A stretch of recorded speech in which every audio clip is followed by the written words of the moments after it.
Shia and Sunni are the two largest sects of Islam.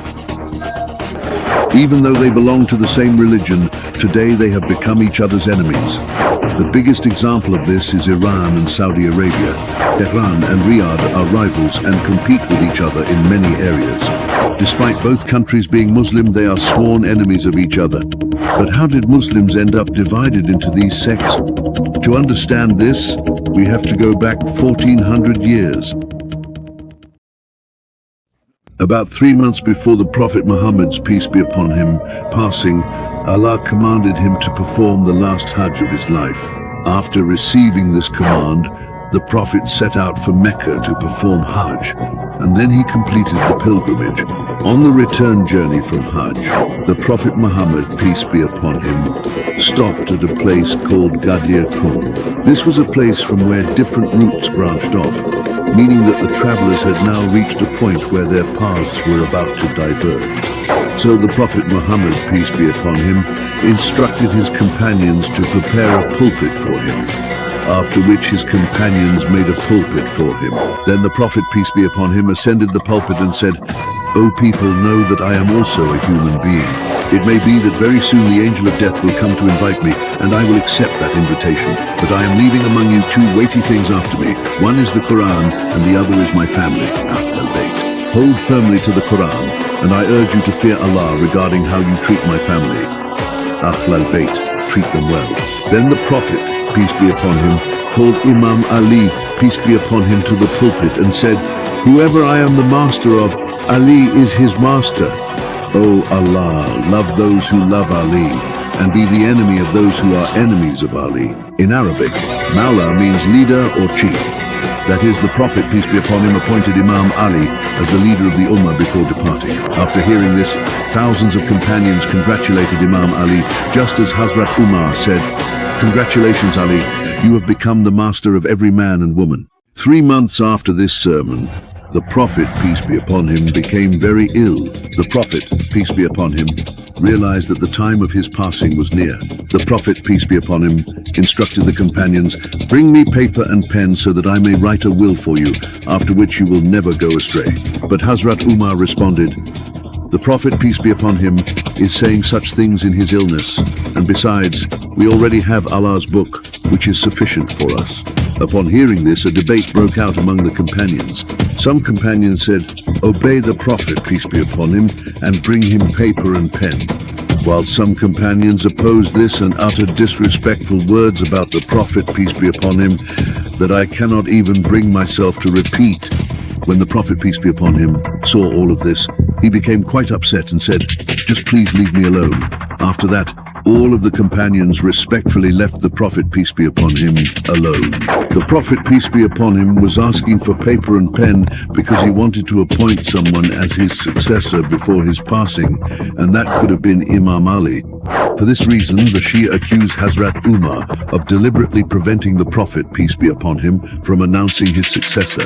If we look at it, the words in this hadith are that the Prophet, peace be upon him, said, "Bring me paper and pen so that I may write a will for you, after which you will never go astray." And everyone knows that the greatest misguidance in the Ummah came regarding the issue of the Caliphate. And when the Prophet, peace be upon him, is saying, "I will write something for you, after which you will never go astray," then if he had been given paper and pen at that time, the Ummah would not have gone astray today. This was a great mistake of the companions, the consequences of which the entire Ummah is suffering today.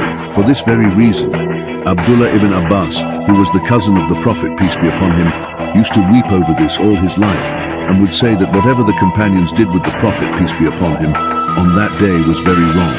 And what's remarkable is that Abdullah ibn Abbas remained with Imam Ali throughout his life. 4 days after this incident, the Prophet, peace be upon him, passed away.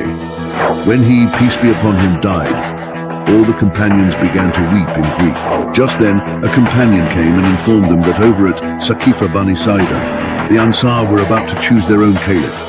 Upon hearing this, Hazrat Abu Bakr and Hazrat Umar immediately went there, while Imam Ali, peace be upon him, stayed with the Prophet, peace be upon him, because he did not want to leave the Prophet's burial.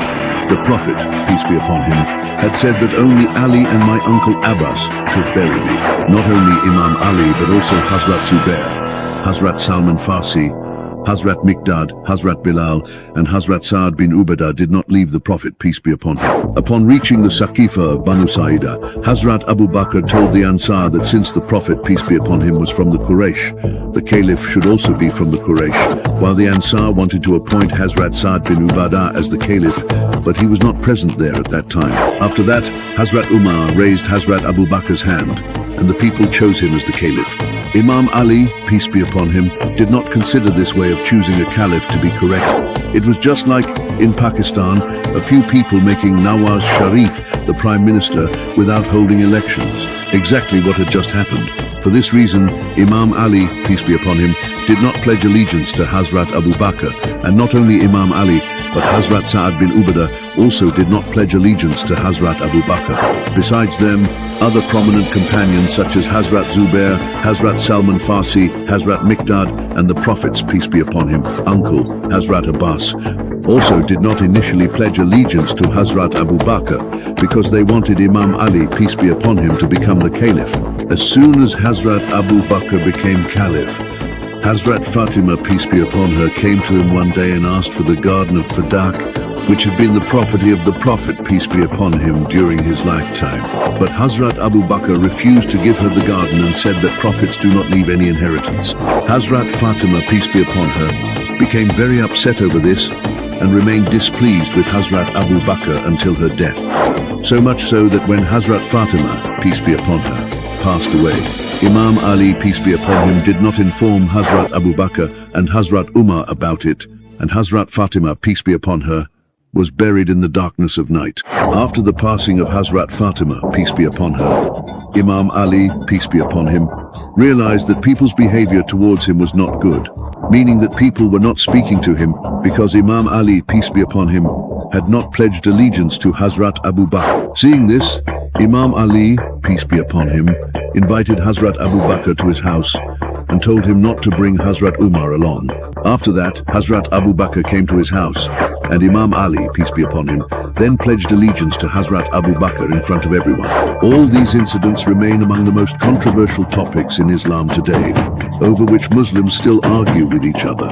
It was because of these very events that differences began to arise among Muslims at that time. But after this, an even greater storm was about to come, one that shattered the entire Ummah. After the caliphate of Hazrat Abu Bakr, the next caliph was Hazrat Umar. During the era of Hazrat Umar, no major discord arose. His era was a golden period for Muslims. But when the time of Hazrat Umar's passing drew near, he formed a committee of 6 people and instructed that the next caliph should be chosen from among these 6. After that, Hazrat Uthman was selected as the caliph. This was the greatest mistake made by the Muslims. As soon as Hazrat Uthman became caliph, he began appointing his relatives as governors. Among Hazrat Uthman's governors was Walid bin Uqba, who once led prayers while intoxicated. In addition, there were people like Abdullah bin Saba and Marwan, whom the Prophet Muhammad, peace be upon him, had expelled from the country. There were also governors like Sa'd bin Alas and Abdullah bin Amir, whose rule made the people very unhappy. Seeing these circumstances, the beloved companion of the Prophet Muhammad, peace be upon him, and my Imam Ali's close friend Hazrat Abu Dar Ghifari, may Allah be pleased with him, turned against Hazrat Uthman and began to criticize his decisions. Hazrat Abu Dar Ghifari, may Allah be pleased with him, went to Damascus and began openly criticizing Muawiyah's disgraceful actions. When Muawiyah saw this, he wrote a letter to Hazrat Uthman, after which Uthman summoned Abu Dar back to Medina. But even after coming to Medina, Hazrat Abu Dar Ghifari, may Allah be pleased with him, continued to criticize Hazrat Uthman's decisions, after which Hazrat Uthman expelled him from Medina. Even though the Prophet, peace be upon him, had said that Abu Dar Ghifari is like Jesus among my Ummah, and he is the most truthful person. Only one person came to bid farewell to Hazrat Abu Dar Ghifari, may Allah be pleased with him, and that was my Imam Ali. Not only Hazrat Abu Dar Ghifari, but also companions like Hazrat Ammar ibn Yasir and Hazrat Aisha turned against Hazrat Uthman. After that, the companions laid siege to Hazrat Uthman's house and demanded that he relinquish the caliphate. Imam Ali stationed his sons, Hazrat Hassan and Hazrat Hussein, to protect Hazrat Uthman, while he himself continued trying to resolve the issue.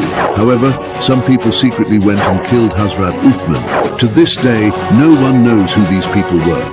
After the martyrdom of Hazrat Uthman, peace be upon him, the entire Islamic empire was in turmoil because the government was in the hands of corrupt governors. So to set things right, the people made Imam Ali, peace be upon him, the caliph. As soon as Imam Ali, peace be upon him, became caliph, Hazrat Aisha, may Allah be pleased with her, stood against him because she wanted Imam Ali, peace be upon him, to avenge the killing of Hazrat Uthman. But Imam Ali knew that this would only cause more discord and that it was not the right time. But Hazrat Aisha did not accept Imam Ali's, peace be upon him, decision, which led to the Battle of Jamal between Imam Ali and Hazrat Aisha. After this battle, the tyrant Muawiyah rose up because he had been appointed governor by Hazrat Uthman. But as soon as Imam Ali, peace be upon him, became caliph, he removed him from the position of governor because he was an utterly vile and corrupt person. Muawiyah could not tolerate this, so Imam Ali, peace be upon him, fought against him. But this coward managed to escape. After that, the Khawarij rose up against Imam Ali, peace be upon him, and then Imam Ali, peace be upon him, fought a battle with the Khawarij. Afterwards, the Khawarij martyred Imam Ali, peace be upon him. After Imam Ali, peace be upon him, Imam Hassan, peace be upon him, became the caliph, and Muawiyah also martyred him by poisoning him. After the martyrdom of Imam Hassan, peace be upon him, an event took place that changed the entire religion. Its name is Karbala. After Karbala, the entire Muslim community was transformed. Now, the Muslim community was divided into two groups. One group believed that Imam Ali, peace be upon him, should have been the first caliph, and after witnessing the oppression faced by Imam Hassan, Imam Hussein and Ali, they began to mourn for them. These are the people we now call Shia. The other group considered Abu Bakr, Umar and Uthman to be the rightful caliphs. These are the people we call Sunni. This is why differences began to arise between the two sects. The Shia considered Imam Ali, peace be upon him, to be the first caliph because the Prophet, peace be upon him, had raised his hand at Ghadeer Khum, while the Sunnis regarded Abu Bakr as the first caliph. Apart from this, more differences emerged between the two sects. For example, Shia believe in 12 imams who, after the Prophet, peace be upon him, were leaders of the Muslim community, and they consider mourning, matam, permissible, whereas Sunnis do not consider these practices correct.